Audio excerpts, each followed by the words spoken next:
Chers téléspectateurs, dites-nous, pasteur, est bel et bien notre émission. Et c'est toujours un plaisir, chers téléspectateurs, de... Dites-nous, pasteur, nous sommes avec le prophète Jérémie Limbot. Bonjour, prophète. Bonjour, comment allez-vous en ce jour? Très bien, par la grâce de Dieu, c'est toujours un plaisir d'être reçu dans votre bureau. Le plaisir est partagé, c'est le Seigneur qui le permet. Merci bien, pasteur. Chers téléspectateurs, en ce jour, nous allons aborder un sujet très intéressant pour nous tous, les réclamations des esprits familiers. Nous allons revenir, ne quittez pas, après cette plage musicale.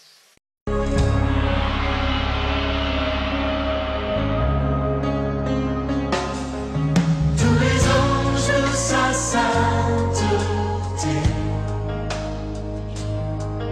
l'univers crie sa majesté. Chantons gloire et puissance, force et louange à l'agneau immolé, à l'agneau immolé. Les ténèbres ont reculé devant l'œuvre de la croix, devant l'agneau immolé et le sang versé pour moi. Tous les anges de sa sainteté,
le trône. Reçois la gloire pour toute éternité. Tu es digne de recevoir la puissance, la gloire, l'honneur.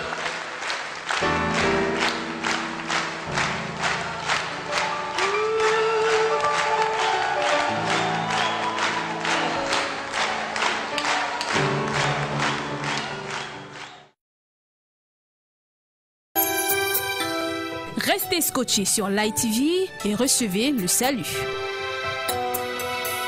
Dites-nous, pasteur, est notre émission.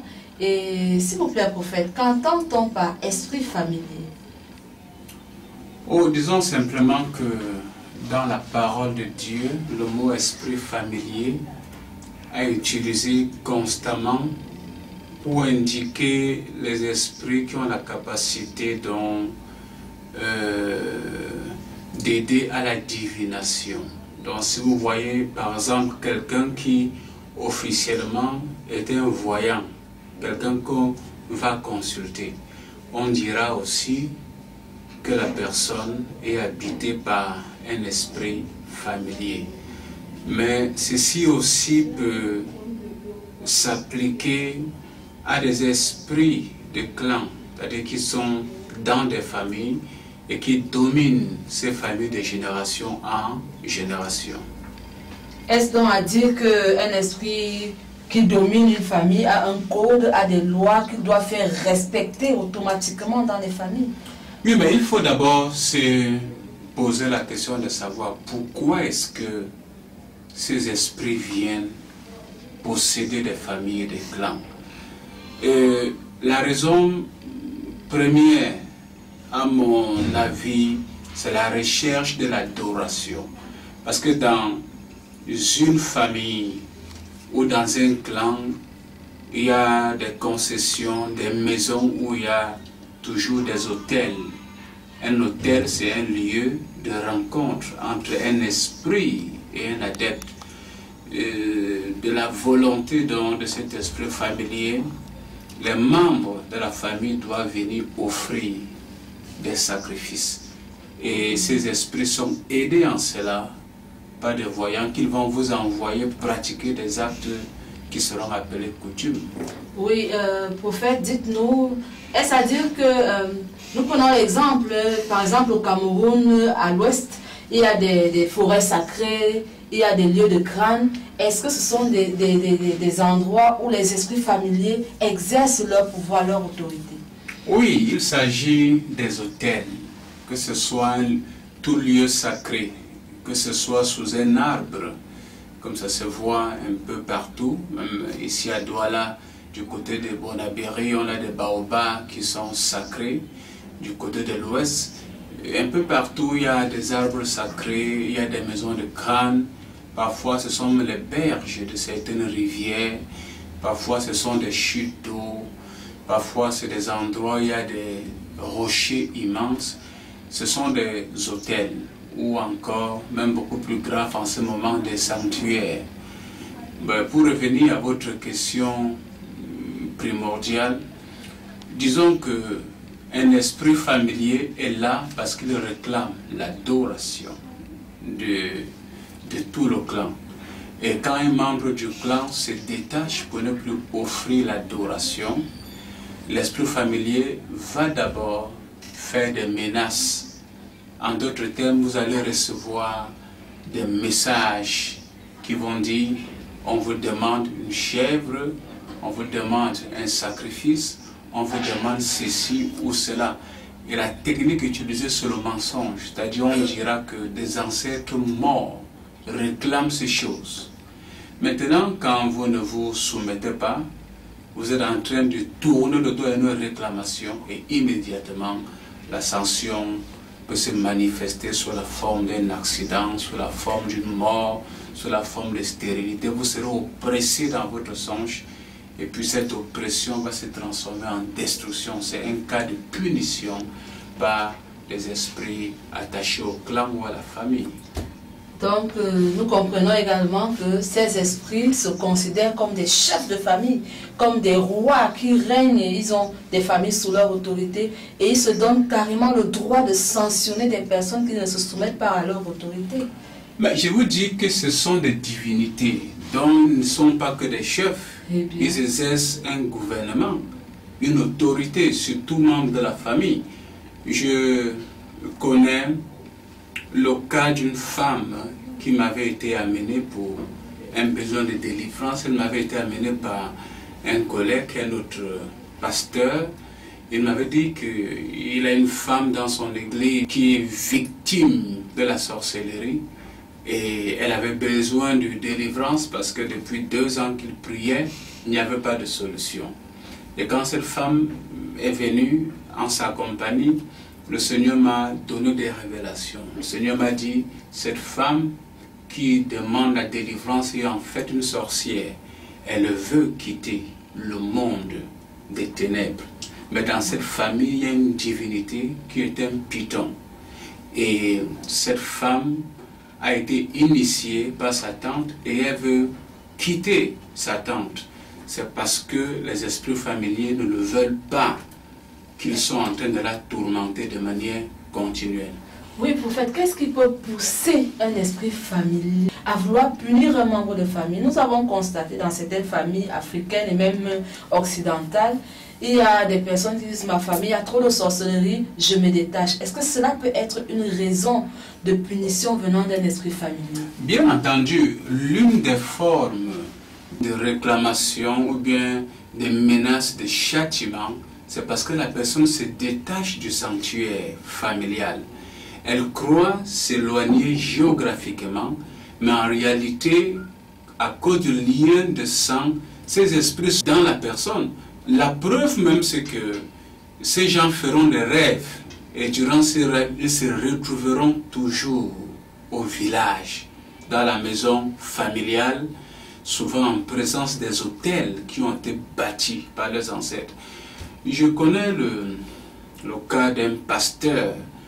Lui, lorsqu'il avait pris la décision de devenir pasteur, il est allé à l'école biblique et avant 1 mois, il a eu un songe dans lequel il s'est retrouvé chez eux au village au sud-ouest et il a entendu une voix lui dire, dans cette famille, nous ne voulons pas de prédicateur.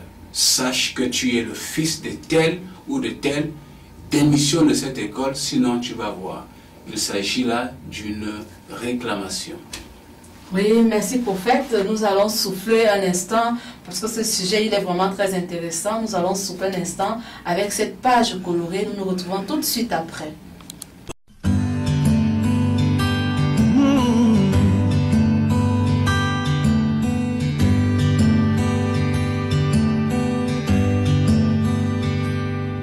Quand la mer sera agitée et qu'au milieu des vagues tu perdras tout courage, ne t'inquiète pas, oh non, car ça ira.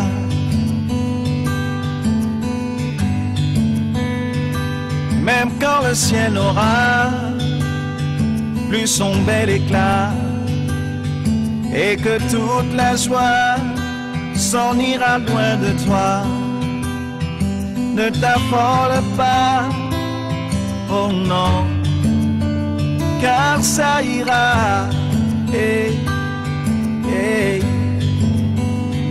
ça ira, quand le temps fera son chemin.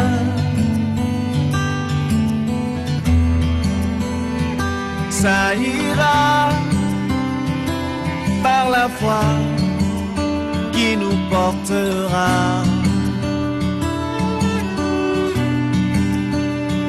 Ça ira car l'espoir ne faillit pas. Ne t'inquiète pas, oh non, le soleil reviendra.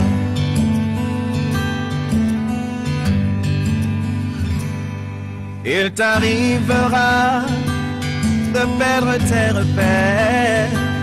S'installera le doute tout au long de la course. Ne t'inquiète pas, oh non, car ça ira. Yeah, yeah. Celui qui tient la route connaît bien la route. Puis dans nos pires déboires, il nous donne la force de croire. Ne t'affole pas, oh non, ça ira. Ah. Ça ira, quand le temps fera son chemin, son chemin, son chemin. Ça ira, par la foi qui nous portera.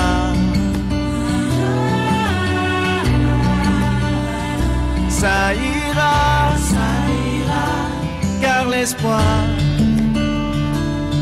ne faillit pas. Ne t'inquiète pas, oh non, le soleil reviendra. Retrouvez le pasteur Jérémie Nebot à l'ambassade du Saint-Esprit tous les mardis et dimanches de 17h à 20h30. Pour ton édification, ta restauration, regarde Light TV. Infoline 33 08 6307 411 96 67 40 70 24 63 54. Nous sommes de retour et nous poursuivons avec les réclamations des esprits familiers qui se concrétisent par des punitions. Pasteur, dites-nous, des punitions. Mais ce que nous avons dit est tellement simple. Une famille dominée par un ou plusieurs mauvais esprits établit un code qui doit être respecté. Cet homme est allé à l'école biblique, il a dit « je veux être pasteur ». Alors qu'il était à l'école biblique, il a fait un songe dans lequel on a transporté son esprit pour la maison familiale dans son village qui se trouve au sud-ouest. Mais l'école biblique en question est située au nord-ouest. Et là, on lui a dit, nous ne voulons pas de pasteur dans notre famille. Et il a décidé simplement de poursuivre ses études. Et ça dit qu'il ne s'est pas soumis aux exigences des esprits familiaux. Puisqu'il est sorti de cette école depuis 16 ans, il a 16 ans de ministère pastoral. Il ne s'est pas soumis. Sachant que les personnes qui ne se soumettent pas sont punies, êtes-vous en train de nous dire que le pasteur a été puni par ces esprits familiers? Disons simplement que c'est évident parce que dans le cas de l'espèce, il vit dans une pauvreté extrême. Je vous donne un exemple. À la dernière fête qui s'est passée chez lui, c'est une fois par an, il y a la contribution pour la nourriture du pasteur. Toute l'église a cotisé 50 francs. Donc, il s'agit de le plonger dans une pauvreté profonde. Et puis là, d'un de mes passages chez lui, malheureusement, ses enfants étaient victimes d'une possession démoniaque. Dites-nous, pasteur, nous sommes en train de parler d'un pasteur. Nous savons, quand nous entendons pasteur, nous voyons une personne qui a de l'autorité, une personne qui a de la domination. Mais là, on se retrouve devant un pasteur qui est sujet à une punition d'esprit familier. Est-ce qu'il n'a pas besoin de délivrance? Comment est-ce que ça peut se passer dans son cas? Disons simplement que le problème n'est pas d'être pasteur. Vous voyez, la parole de Dieu donne ses directives générales à tous les chrétiens. Il n'y a pas une déception parce qu'on est pasteur. Le problème n'est pas qu'on est croyant ou bien qu'on est pasteur.